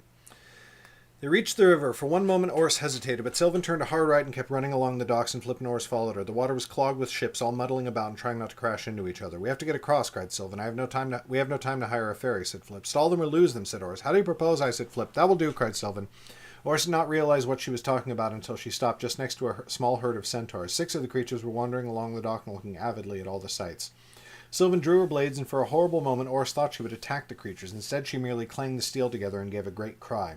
Flip took his cue from her and sent a small flame bolt to explode a pace behind them. The centaurs reared, screaming. When they came down, they bolted away.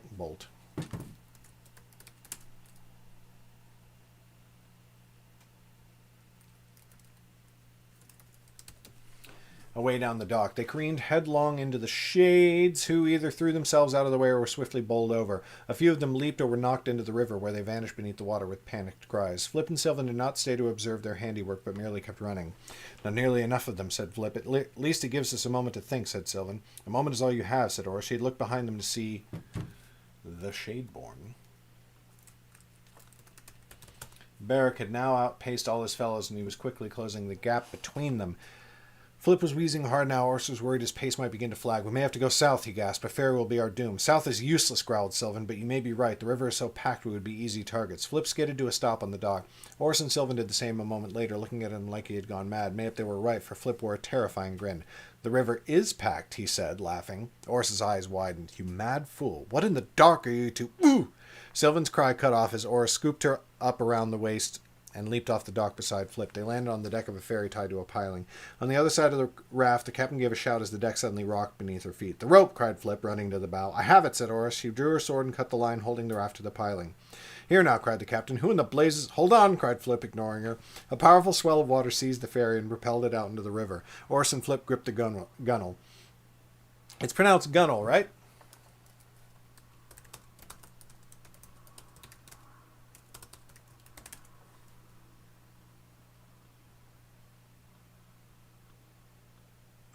Yeah. Gunnel. But Oris heard heavy thuds behind them, and her heart sank as she whirled. The Shadeborn and 3 of the shades... Barrack and 3 of the shades had leaped off the dock and onto the ferry's deck just before it had fired away. They swayed heavily, but they did not fall. Flip, cried Oris. She ran for the bow, still holding Sylvan, who struggled and cursed mightily. I see them, said Flip. Put me down, snarled Sylvan. In just a moment, said Oris. There. Flip nodded. His tongue stuck out a bit in concentration. His light swelled in his eyes again. Oris, cried Sylvan. I said I'll drop you in one moment. No, look. Oris turned. The shades were coming closer, stumbling with their shifting fairy deck. Flip, now, he said. Oris did not hesitate. She ran to the bow and threw Sylvan off it. The Mystic screamed, and then she landed on another boat. Flip had used a massive gust of wind to blow it down the river just in time. Flip and Oris leaped, crossing the narrow gap between the vessels and landing heavily on the other ferry. The wind pushed their ferry farther downriver away from the shades. They made a desperate final rush and a leap.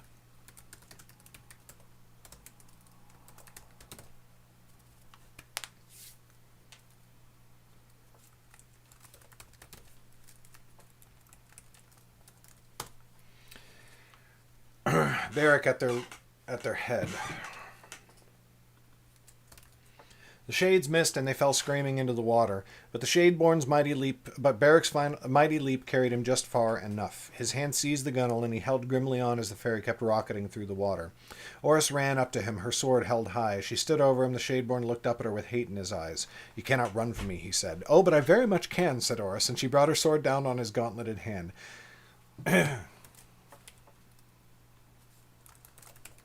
Beric roared and let go, falling away from the ferry and swiftly receding in the water. Flip stepped up beside Oris. Do you know what's dangerous about water? He said. What's that? Said Oris. You don't want to be swimming in it when lightning strikes. Flip raised his hand and a great bolt of lightning arced into the river, bringing with it a deafening peal of thunder. The lightning jolted through the water and Oris saw the shades seize up and then sink beneath the surface. But the lightning spun and turned around the Shadeborn, leaving him untouched. He had to struggle mightily to keep his armored frame on the surface, but with his massive arms he managed it. He stared hatefully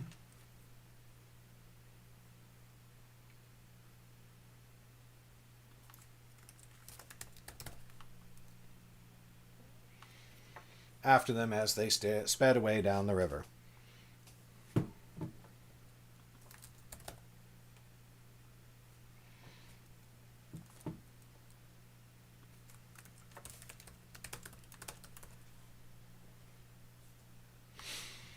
Stared hatefully after them as they sped away down the river. I despise that man, declared Flip. What good is being a wizard if some folk just don't care about my magic? They turned and Flip let his wind die away. Sylvan was standing there with her fists at her waist, glaring at them, especially Oris. I suppose you think that was terribly funny, she said. Don't you? Said Oris. It's hardly my fault that you're too tiny to keep me from throwing you around like a rag doll. Not a euphemism. Sylvan was silent a moment, though Oris was gratified to see a flush creeping up her neck. At last she turned and strode away to the stern of the boat. There the ferry captain was huddled in the back corner, her tiller abandoned. She was a gangly woman and looked hard-bitten enough, but she clearly had not been prepared for the calamity that had befallen her. Good captain, said Sylvan, you have our deepest apologies for boarding your boat without permission, but now we need you to take us to the northern shore as quickly as possible. I have payment enough to compensate you for the service and for the disturbance. Please be quick about it. It is a matter of the king's justice. Oris's throat went dry at that, but beside her Flip only smirked. That's a nice touch, he muttered. Nothing gets these folk to jump like the threat of angering a redback. But then suddenly he sagged and put a hand on Oris's arm, his other hand rising to cover his eyes. Flip, said Oris, are you all right? Fine, he said, only a little weary. I haven't had cause to unleash that much power at once since Wellmont. He rubbed his chest. Let's hope this day goes better than that one did. Oris's mouth became a grim line. The captain turned her tiller to guide the boat north and harangued her rowers to go as fast as they could. Sylvan rejoined them as they watched the northern docks come steadily closer. Once they reached the shore, Sylvan hurried them through the city's northern quarter. More than a few curious looks followed them from the docks, but soon they had faded into the crowd. Not too much longer after that, they were beyond the city walls and into open country. The King's Road ran east from Drakman, and they walked along it for a few spans before stepping off to the north to discuss their plans. Damn me thrice for not getting us horses, said Sylvan. If I was not terrified of any delay, I would do it now, but that would require calling in favors and collecting coin, and I do not think it will be long before that Shadeborn collects his fellows and renews his pursuit. So we're walking, said Flip. That's little trouble. We walked from Wellmont to Drakman. We can walk from Drakman to... Where are we going? Sylvan frowned as she thought about it. We could go to Redbrook. That was where I meant to take you in the first place. But if I was worried about discovery here, I am doubly worried about Redbrook. It is as leaky as the boats that ply their trade there. The seat, said Oris suddenly. We have to go to the High King's seat. Flip and Sylvan both turned on her. The seat, said Flip incredulously. If we're trying to avoid attention, that's the worst possible choice. It is right in the middle of everything. It's the center of Underrealm itself. And that's just the point, said Oris. The Shades are enemies of the High King. Whatever they've done to gather their strength, they must be terrified of her discovering them. What place would they fear more than the seat? Their greatest places of power, the places they've assembled the most spies and the most fighters, will all be as far from the seat as possible. If we have to wait in one place until Sylvan's master reaches us, I can't think of a safer place to stay. Flip's mouth twisted as he pondered that. He turned to look at Sylvan. She was regarding Oris silently, and in her eyes was the same strange look Oris had seen before, a curious appraisal she could not quite put her finger on. What? Said Oris. Am I wrong? Besides, you said your master knows how to teach me to do whatever it is I'm supposed to do. And then I'm supposed to meet the High King, as hard as that is for me to believe. Why not be close to her when the time comes? Very prudent, said Sylvan, and I can think of no reason to gainsay such a plan. Very well, we shall find our safety on the seat. Oris nodded. Then she noticed that Flip was grinning at her. What? She said, frowning. Why are you smiling like a fool? My dear, precious Oris, said Flip, are you actually starting to believe in all this madness? Oris scowled. It doesn't matter if I believe it. Our enemies believe it, and as long as they do, they'll keep hunting me. Us. If someone forces you to play a game, you'd better at least follow the same rules they do. So wipe that grin from your lips before I do it for you. Of course, said Flip, his smile fading not at all. Oris turned from him in disgust. From the corner of her eye, she thought she saw Sylvan grinning at her as well, but Oris was trying doubly hard not to look at her at all. Hey, we're done. Wow.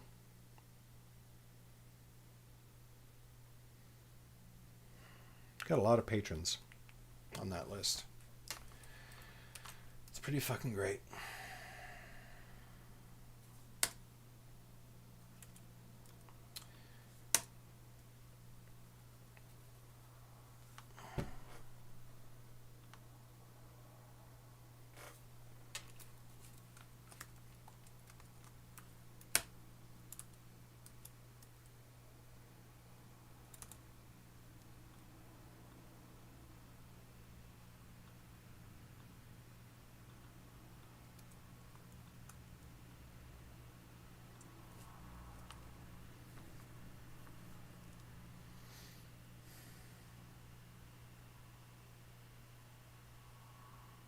No! What the hell?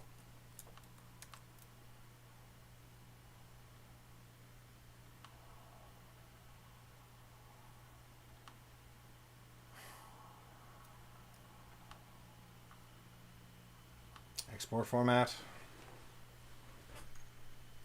Ugh.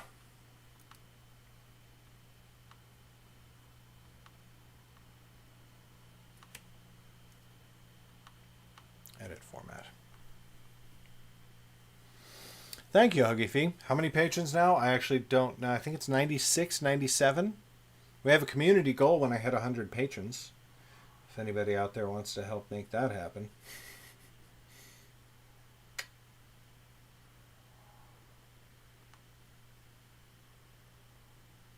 How do I do this? Format.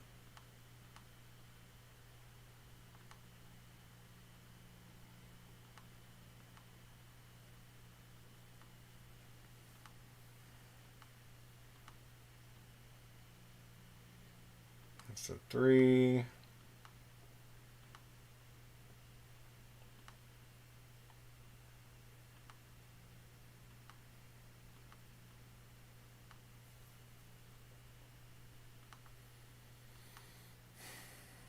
Okay, fine. Export format.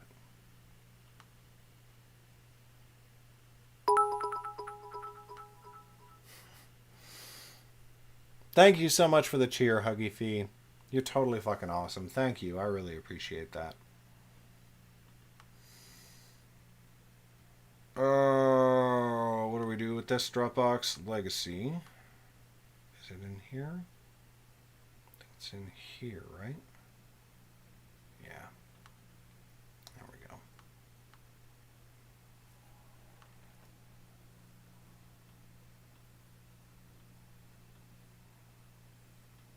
Import formats. Ugh.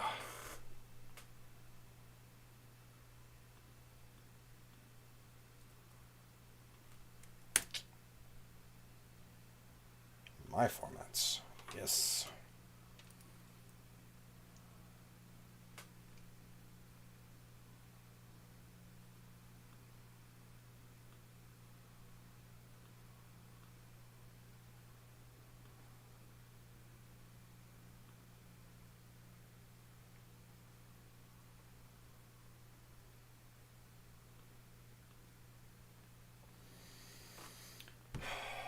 Why are you doing this to me?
Okay. Here we go.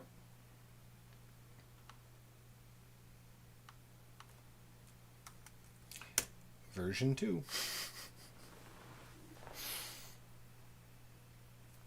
All right. No. No, no. No.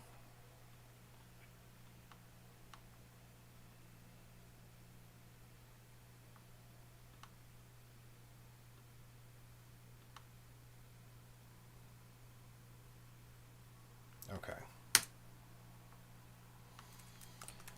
Version 3.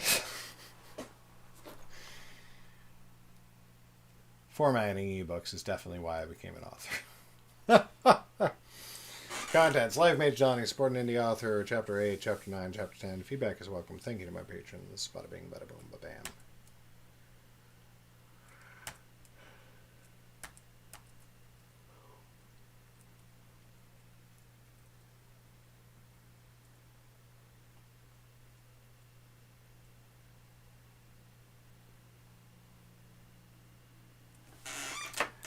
Oh my god. Why won't you just fucking do what you're meant to do?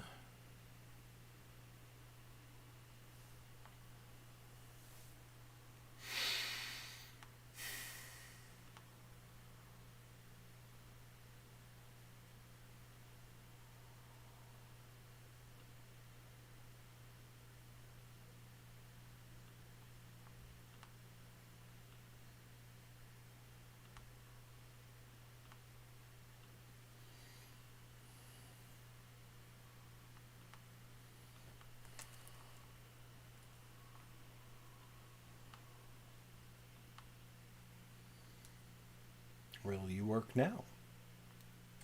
No? How about now? Version 4.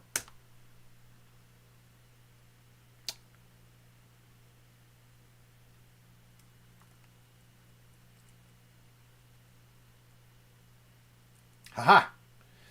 Oh my fucking god. Thank Jesus.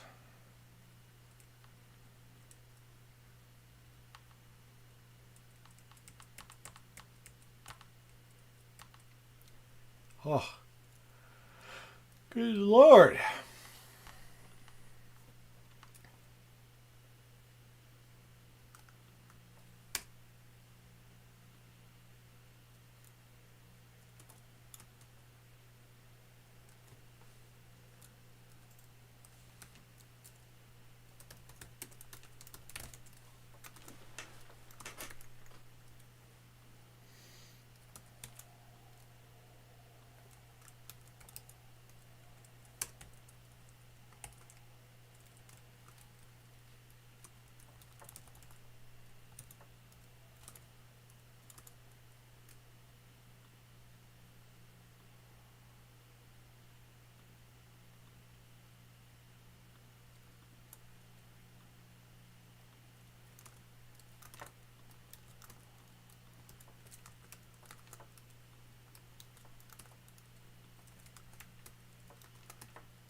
pew, pew, pew, pew. Hey, what's up, Pie McFly? Thank you so much for the follow. Happy to have you here. Go ahead and grab yourself a free book at the link I just dropped in chat. That will get you a free copy of my book, Nightblade, the first book in the Underrealm universe. Fair warning and full disclosure, it is the drug dealer model. I give you the first taste for free, get you nice and addicted, and then you pay for the rest of them because they're just so damn good. So be aware, and then read the book anyway, because you're going to enjoy it. I promise. And besides, it's what all the cool kids are doing.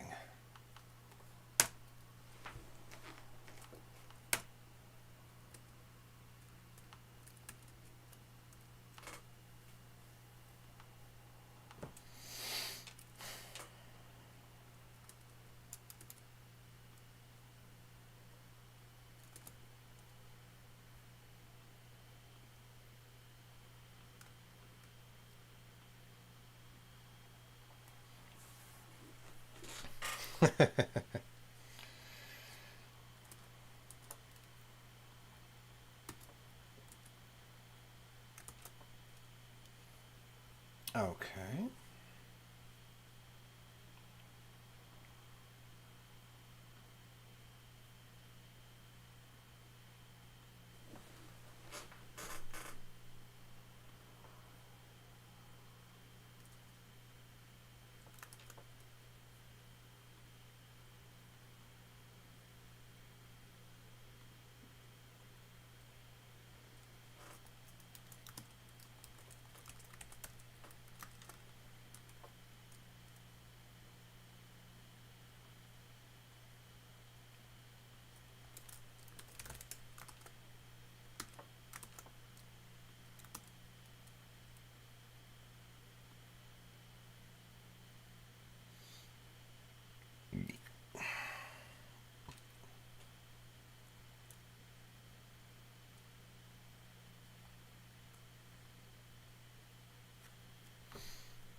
Schedule for this Friday at 12 o'clock p.m. A schedule?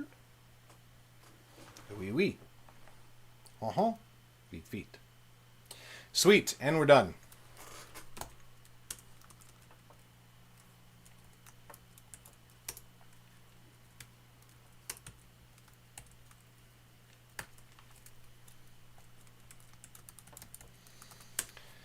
Episode 3 is finished, and it is time for bed. For me.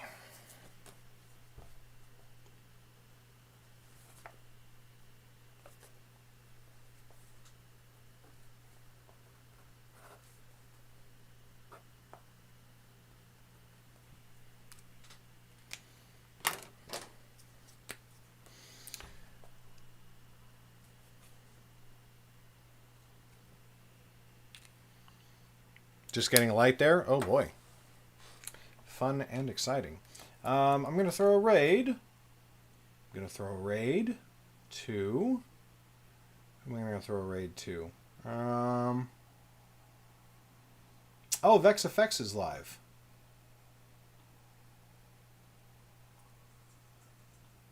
Let's throw a raid to him. VexFX is another member of the Positive AF Twitch team. He is doing some cyberpunk game dev right now. He does all sorts of game development. Right now he's doing some like 3D modeling. I've seen him like put together like video game levels and stuff like that, and like interactions you can have with the environment and stuff, and it's pretty cool. It's pretty cool. So I think that you'll enjoy it very much. Say hi to him for me. I'm going to go rest. I'm not going to be streaming tomorrow. I'm going to be doing some work at a warehouse tomorrow. Weirdly. An old friend of mine, it's a long story, but an old friend of mine, I told the story at the beginning of stream. She's setting up her new warehouse, and she was like, hey, can I pay you to come build my new warehouse for me? And I was like, because you used to work in a warehouse? And I was like, sure. Okay. So I'm going to do that. I should be streaming Wednesday or Thursday latest, so hope to see some of you then. What a dick. Hey, Nani. thanks for the sub, Lauren, just as I'm leaving. Nani! Thank you very much, everybody, for watching. I will catch you next time. Bye.